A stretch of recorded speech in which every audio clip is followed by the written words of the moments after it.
ವಿಷಯಾನಶೇಷಾನ್ ಸ್ಥೂಲ ಆತ್ಮನ ಸೂಕ್ಷ್ಮತೆಯ ಚ ಭೋಕ್ತೋ ಶರೀರ ವರ್ಣ ಆಶ್ರಮ ಜಾತಿ ಭೇದಾನ್ ಗುಣಕ್ರಿಯಾ ಹೇತು ಫಲಾನಿ ನಿತ್ಯಂ ಅಂದ್ರಲ್ಲಿ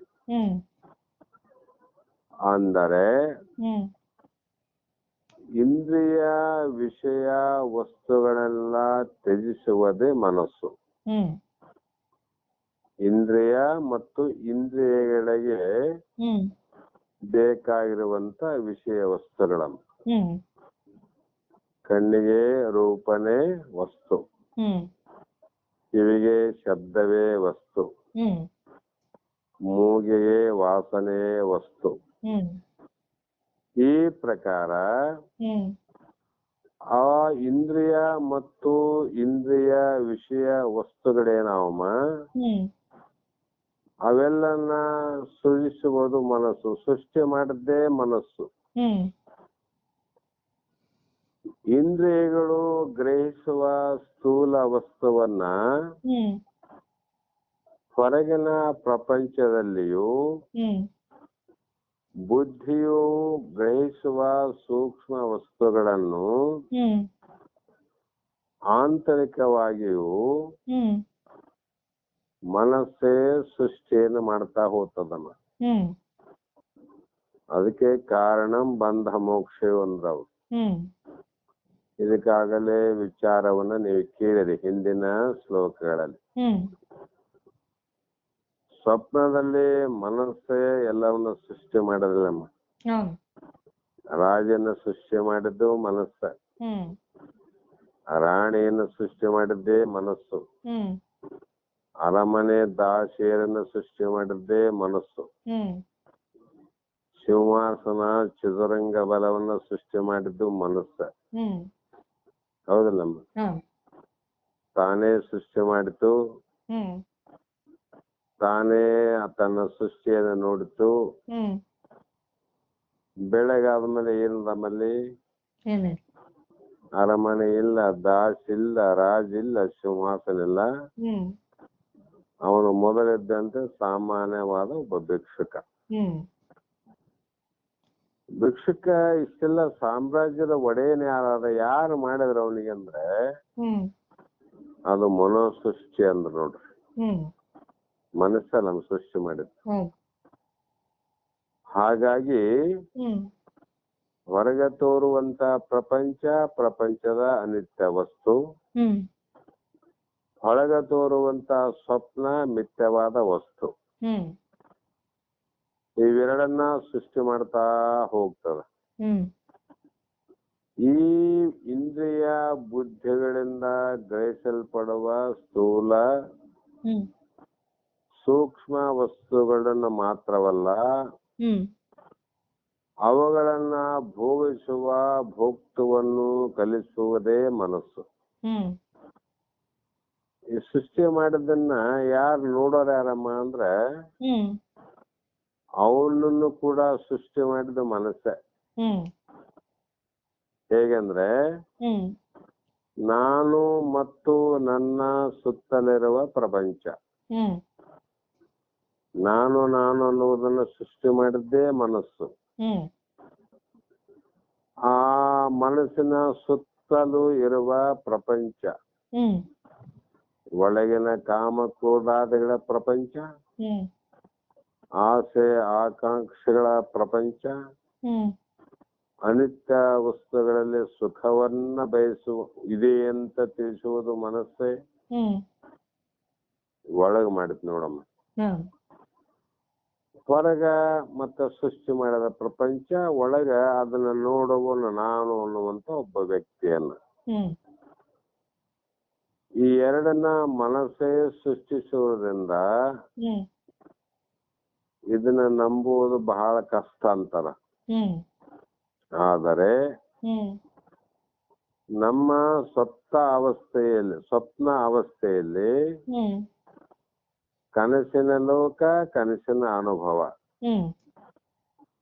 ಎಲ್ಲವೂ ಮನಸ್ಸಿನಿಂದಲೇ ಸೃಷ್ಟಿಯಾಗಿರುವುದು. ಎಚ್ಚರದವನ ಮನಸ್ಸೇ ಅಷ್ಟೆಲ್ಲಕ್ಕೂ ಕಾರಣವೆನ್ನುವುದನ್ನ ನಾವು ಒಪ್ಪಿಕೊಳ್ಳುತ್ತೇವೆ. ಈ ಪ್ರಕಾರ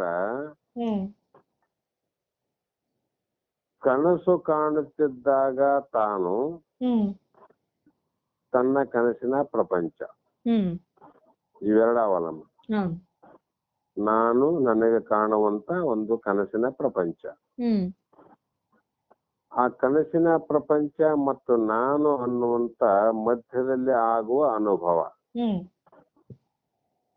ಆಗ್ಯದಲ್ಲ ನಮೀಗ. ಅವ್ನು ರಾಜನಾದ ಅನುಭವ ಅದ ಎಲ್ಲಿ? ಕನಸಿನ ಅರಮನೆಯಲ್ಲಿ.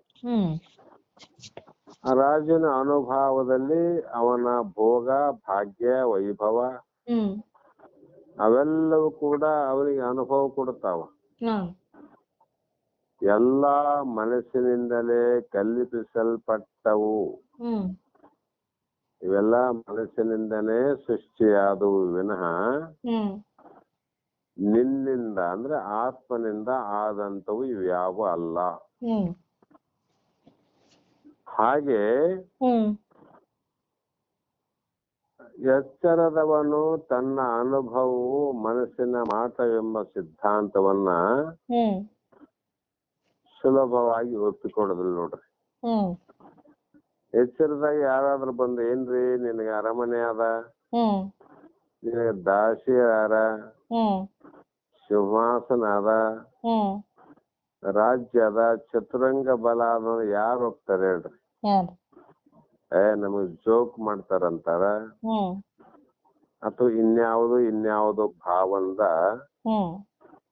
ತಿಳಿದುಕೊಳ್ಳುತ್ತಾರೆ ವಿನ ಯಾರು ಒಪ್ಪೋದಿಲ್ಲ ಅಂತ. ಹಾಗೆ ಎಚ್ಚರ ಸ್ಥಿತಿ ಭ್ರಮೆಯಿಂದ ಕೂಡಿರುವ ಸ್ವಪ್ನ ಅವಸ್ಥೆಗಿಂತ ಯಾವ ರೀತಿಯೂ ಭಿನ್ನವಲ್ಲ. ಈ ಹೊರಗಡೆ ಎಚ್ಚರದಲ್ಲಿ ಕಂಡದ್ದೇ ಪ್ರಪಂಚ ಕನಸಿನ ಕಂಡಲ್ಲ ನಮ್ಮ. ಆದ್ರೆ ಕನಸಿನಲ್ಲಿ ಆದದ್ದೆಲ್ಲ ಒಪ್ಪಿಗೆಂತೀವಿ, ಎಚ್ಚರದಲ್ಲಿ ಮಾತ್ರ ಒಪ್ಪೋದಿಲ್ಲ. ಎಚ್ಚರದಲ್ಲಿದ್ದಂತ ಪ್ರಪಂಚ ಸ್ವಪ್ನದಲ್ಲಿ ಆದ, ಸ್ವಪ್ನದಲ್ಲಿದ್ದಂತ ಪ್ರಪಂಚ ಎಚ್ಚರದಲ್ಲಿ ಆದ. ಹಾಗೆ ಸ್ಥೂಲ ವಸ್ತುಗಳು, ರೂಪ, ಅದರ ವರ್ಣಗಳು, ಅದರ ಶಬ್ದ ಮತ್ತು ಅದರ ಸ್ಪರ್ಶಗಳು, ಅದರಿಂದ ಸುಖ ದುಃಖದ ಭಾವ ಅಭಾವಗಳು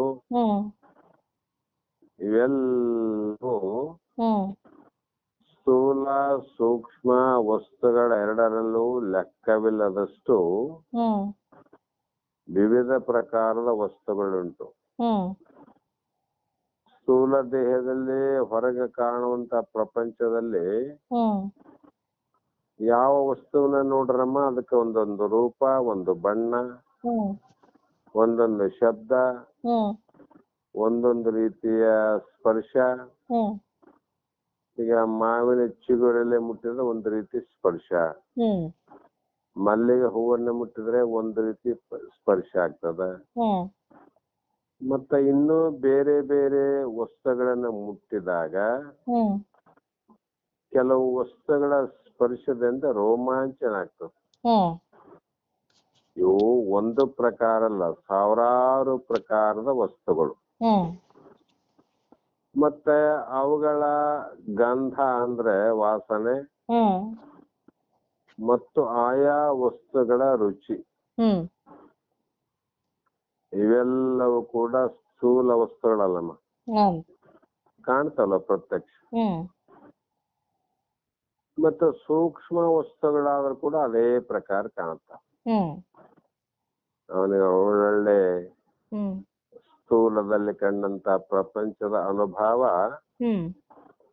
ಸೂಕ್ಷ್ಮ ತನುವಿನ ಕನಸಿನಲ್ಲಿ ಆಗ್ತದೆ. ಹೊರಗಡೆ ಹೆಂಗ ಲೆಕ್ಕ ಇಲ್ಲದ ಅನುಭವಗಳು ಅದೇ ಪ್ರಕಾರ ಸ್ವಪ್ನದಲ್ಲಿ ಲೆಕ್ಕವಿಲ್ಲದಷ್ಟು ಅನುಭವ ಆಗ್ತಾವ. ಆದರೂ ಕೂಡ ಅನೇಕ ಕಾರಣಗಳಿಂದ ವಸ್ತು ಮತ್ತು ವಸ್ತುಗಳ ಭೇದಗಳು ಉಂಟಾಗ್ತಾವ. ಕಾರಣ ಶರೀರಗಳಲ್ಲಿ ದೇವ, ಮನುಷ್ಯ, ಪಶು, ಪಕ್ಷಿ ಮೊದಲಾದ ಭೇದಗಳು ಶರೀರ ಭೇದ ಅದಲ್ಲಮ್ಮ. ದೇವತೆಗಳ ಶರೀರ ಬೇರೆ, ಮನುಷ್ಯರ ಶರೀರ ಬೇರೆ, ಪಶು ಪಕ್ಷಿಗಳ ಶರೀರ ಭೇದಗಳು. ಮತ್ತೆ ಮನುಷ್ಯರಲ್ಲಿ ಭೇದಗಳಾವ. ಮನುಷ್ಯರಲ್ಲಿ ಭೇದ ಯಾವುದಂದ್ರ ಜಾತಿ, ಮತ, ಲಿಂಗ, ಅಂತಸ್ತು ಇತ್ಯಾದಿಗಳು ಭೇದ ಅದ. ಈ ಪ್ರಕಾರವಾಗಿ ಅನಂತ ಪ್ರಾಣಿಗಳ ಚಟುವಟಿಕೆಗಳಿಂದ ಉಂಟಾಗುವ ಭೇದಗಳು, ಅವುಗಳ ಕಾರಣ, ಫಲ, ಇವುಗಳ ಭೇದಗಳೆಲ್ಲವೂ ಉಂಟಾಗುವು. ಈ ಜೀವ ಜಂತುಗಳಲ್ಲಿ ವೈವಿಧ್ಯಗಳನ್ನ ಕಲ್ಪಿಸಿರುವುದು ಮನಸ್ಸು. ಮನಸ್ಸು ಏನ್ ಮಾಡ್ತಮ್ಮ, ಬೇರೆ ಬೇರೆ ಭೇದವನ್ನ ಉಂಟು ಮಾಡಿದ್ದು ಈ ಮನಸ್ಸನ್ನು ನೋಡ್ರಿ. ಅಂದ್ರೆ ಮನಸ್ಸು ಇಷ್ಟು ಭೇದವನ್ನ ಉಂಟು ಮಾಡಲಿಕ್ಕೆ ಇದಕ್ಕೆ ಕಾರಣ ಯಾವುದು ಅಂದ್ರೆ ಮೂಲವಾಗಿರ್ತಕ್ಕಂಥ ಅಜ್ಞಾನವೇ ಇದಕ್ಕೆ ಕಾರಣ. ಅಜ್ಞಾನವೇ ಇದಕ್ಕೆ ಕಾರಣ. ನಮ್ಮ ಅಜ್ಞಾನದಿಂದ ಈ ಮನಸ್ಸು ಭೇದ ಬುದ್ಧಿ ಮತ್ತು ಆದಿ ಅಂದ್ರೆ ಪ್ರಾರಂಭದಿಂದ ಹುಟ್ಟಿದಂತ ದೇಹವನ್ನು ಕೂಡ ಇಷ್ಟೇ ನಾವು ಪ್ರೇಮವನ್ನು ಮಾಡ್ತಾ ಬಂದೀವಿ. ಹಿಂದಿನ ದೇಹದಲ್ಲಿಯೂ ಇದೇ ಮಮಕಾರ ಇತ್ತು, ನಾನು ದೇಹ ಅನ್ನುವಂಥದ್ದು.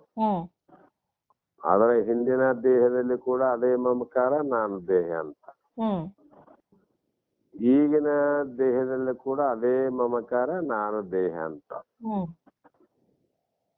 ಈ ರೀತಿ ಸ್ಥೂಲ ದೇಹ ಮತ್ತು ಸೂಕ್ಷ್ಮ ಕಾರಣ ದೇಹ ಮತ್ತು ಪ್ರಾಣಮಯ ಅನ್ನುವಂತ ಕೋಶ, ಅದರಲ್ಲಿ ಇರುವಂತ ದೋಷ, ಮನೋಮಯ ಕೋಶ ಮತ್ತು ಅದರಲ್ಲಿರುವಂತ ದೋಷ, ಇವೆಲ್ಲವೂ ಕೂಡ ದೋಷದಿಂದ ಕೂಡಿದಂತ ವಸ್ತುಗಳೇ. ಕನಸಿನಲ್ಲಿ ನಾವು ಕಾಣುವ ಸ್ಥೂಲ ಸೂಕ್ಷ್ಮ ವಸ್ತುಗಳು, ವಿಷಯಗಳು, ಭಾವ ಅಭಾವನೆಗಳು ಎಲ್ಲವನ್ನು ಹೇಗೆ ಮನಸ್ಸೇ ಸೃಷ್ಟಿಸುವುದು.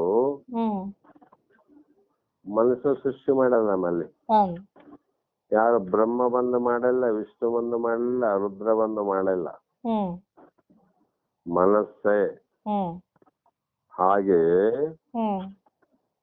ಎಚ್ಚರವಾದ ಸ್ಥಿತಿಯಲ್ಲೂ ಎಚ್ಚರದ ಪ್ರಪಂಚ, ಅದರ ಭೋಗ ಎಲ್ಲವನ್ನು ಮನಸ್ಸು ತಾನೇ ಕಲ್ಪಿಸುತ್ತದೆ. ಇದು ಮನಸ್ಸೇ ಕಲ್ಪನೆ ಮಾಡಿದ ನೋಡಮ್ಮ. ಹಾಗಾಗಿ ಮನಸ್ಸಿನ ಕಲ್ಪನೆಗಳನ್ನ ಆತ್ಮನಾದ ನಾನು ನನ್ನ ಕಲ್ಪನೆ ಅಂತ ತಿಳಿದುಕೊಂಡ ಕಾರಣ ಈ ಮನಸ್ಸಿನಿಂದ ಆಗುವಂತ ಸಕಲ ದುಃಖ ಸುಖಗಳು ನನಗೇ ಅಂತ ನಾ ತಿಳ್ಕೊಂಡಿನಿ. ಆ ಕಾರಣ ಇವೆಲ್ಲವೂ ಮನೋಮಯ ಕೋಶದ ಗುಣಗಳು, ಲಕ್ಷಣಗಳೇ ವಿನಃ ಆತ್ಮನಾದ ನಿರ್ಗುಣನಾದ ನಿನಗೆ ಇವ್ಯಾವು ಇಲ್ಲ. ಇದಕ್ಕೆಲ್ಲ ಮನಸ್ಸೇ ಕಾರಣ, ಮನಸ್ಸು ನೀನಲ್ಲ ಅನ್ನುವಂತ ಮಾತನ್ನ ಇಲ್ಲಿ ಹೇಳಿದ್ರಮ್ಮ. ಇವತ್ತ ಇಲ್ಲಿಗೆ ಮಂಗಲ ಹೇಳಮ್ಮ. ಇನ್ನು ಸಮಯ ಇದೆ, ಆದ್ರೂ ಕೂಡ ಸ್ವಲ್ಪ ಜಟಿಲ ಅನಿಸ್ತಾವ, ನಿಧಾನ ವಿಚಾರ ಮಾಡ್ರಿ. ಮತ್ತೆ ನಾಳೆ ವಿಚಾರ ಮಾಡೋಣ. ಮತ್ತೆ ಆರಾಮಲ್ರಲ್ಲ?